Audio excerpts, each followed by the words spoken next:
Hey everyone, it is time for another DIY project. My husband found this coffee table at the side of the road. It was being given away on the Nextdoor app. So he, of course, did a little drive-by and said, you know what, we could use that.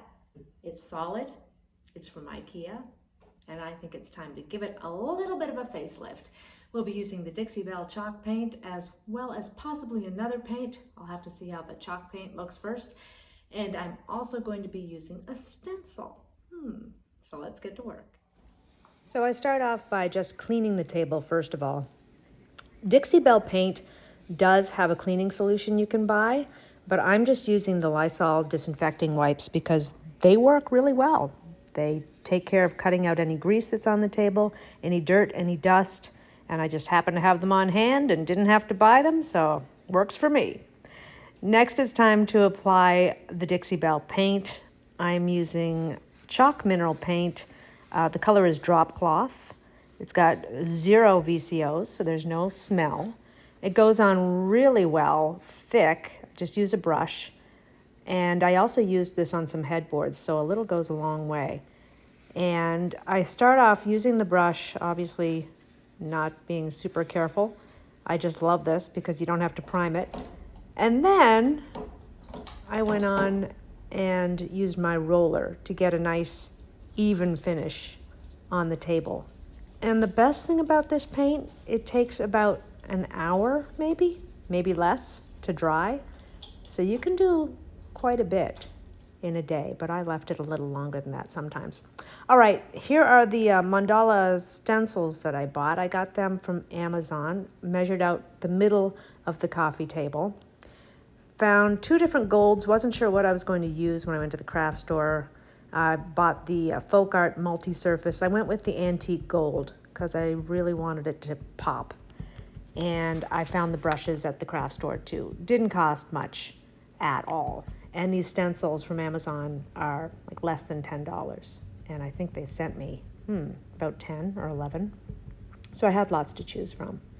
Now going kind of a white on an off-white, it's sort of hard to see, so you have to be really careful to make sure that you fill in all the areas and don't miss anything. So I used a couple of different patterns, and this is sort of like unwrapping a present, I find, when you take off your stencil for the first time and hope that it worked. And it did.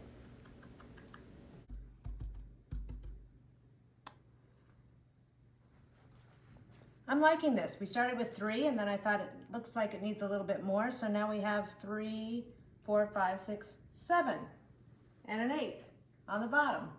Can't get enough.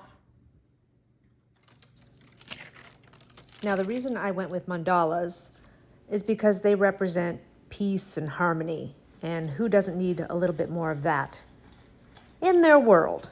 Now I am putting on the Deco Art Duraclear Gloss Varnish, and that's an 8 fluid ounce, and I'm putting it on with a roller, as you can see, thinking I'm being super smart. But after I saw what it looked like when it had dried, I realized I should have just followed the directions and used a brush. So here you have it. There it is, all finished. Before and after. I decided it was too busy, so I went back to 3, which was easy.